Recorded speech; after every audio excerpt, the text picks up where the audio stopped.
رات کا وقت تھا۔ علی اور عمر دونوں پارک میں بیٹھے تھے۔ علی لیپ ٹاپ پر کچھ کام کر رہا تھا جبکہ عمر آرام کر رہا تھا۔ یہ ان کا روز کا معمول تھا، لیکن آج اچانک ایک لڑکی فٹ بال سے کھیلتی ہوئی پارک میں نمایاں ہوئی۔ اس لڑکی کو انہوں نے پہلے کبھی نہ دیکھا، کیونکہ وہ تو روزانہ اس پارک میں آتے تھے، لیکن کبھی بھی خلاف معمول کچھ نظر نہ آیا۔ لیکن آج ایک عجیب سی پراسراریت تھی۔ انہوں نے غور کیا کہ دو آنکھیں آسمان سے انہیں مسلسل دیکھ رہی ہیں۔ انہوں نے سوچا شاید اس لڑکی کا ان سے کچھ تعلق ہو۔ انہوں نے اس سے پوچھا، اے سنو، لیکن وہ لڑکی اچانک سے غائب ہو گئی۔ اس لڑکی کے غائب ہونے کے فوراً بعد وہاں پہ فٹ بال تو تھا، دو جوتے بھی تھے، لیکن وہ لڑکی نہیں تھی۔ دو جوتے مسلسل فٹ بال کو کک کرتے اور آگے کی طرف بڑھتے ہوئے نظر آئے۔ وہ دونوں یہ دیکھ کر بہت گھبرائے کہ اچانک پارک میں بہت سارے ہیولے نظر آنے لگے۔ کوئی ہیولا دائیں طرف جاتا تو کوئی ہیولا بائیں طرف، کوئی اڑتا ہوا نظر آتا تو کوئی رینگتا ہوا۔ انہوں نے اپنے آپ کو بینچ کے پیچھے چھپا لیا اور دیکھنے لگے۔ انہوں نے سوچا کہ ضرور کسی کو بتانا چاہیے۔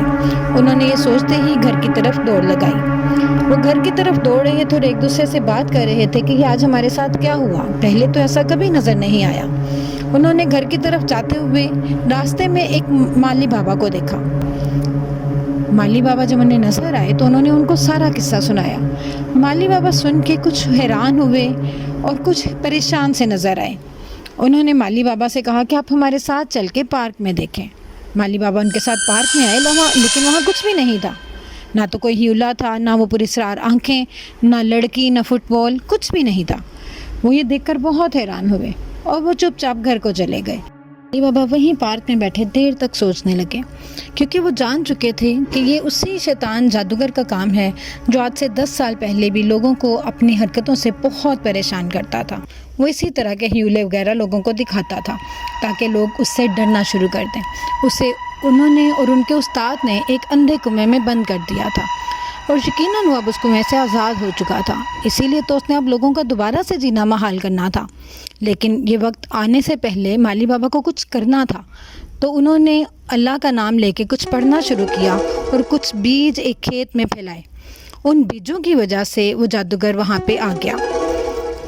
جب جادوگر سے مالی بابا کا مقابلہ شروع ہوا تو جادوگر نے اپنی شیطانی قوتوں کو بھی حاضر کر لیا، کیونکہ اس کے پاس وہ ہیولا، وہ سب کچھ، وہ شیطانی طاقتیں تھیں جس کی مدد سے وہ لوگوں کو ڈرانا چاہتا تھا۔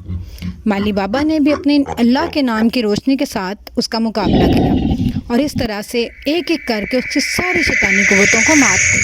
تمام قوتیں ایک ایک کر کے ختم ہونے لگی۔ جادوگر بھی غائب ہو گیا اور اس طرح سے مالی بابا نے انہیں شکست دی۔ عمر اور علی دونوں یہ چیزیں دیکھ رہے تھے۔ انہوں نے اللہ کا شکر ادا کیا کہ مالی بابا نے انہیں اور ان کے گاؤں کے لوگوں کو اس مشکل سے بچا لیا۔ بچوں، آپ لوگ بھی دیکھو کہ شیطان جو ہے وہ اس کی ہار ہوئی اور سچ کی، اچھائی کی جیت ہوئی۔ اسی طرح ہمیں بھی ہمیشہ اچھائی کے کام کرنے چاہیے اور بری طاقتوں، بری قوتوں سے اعوذ باللہ پڑھ کے اللہ کی پناہ مانگنی چاہیے۔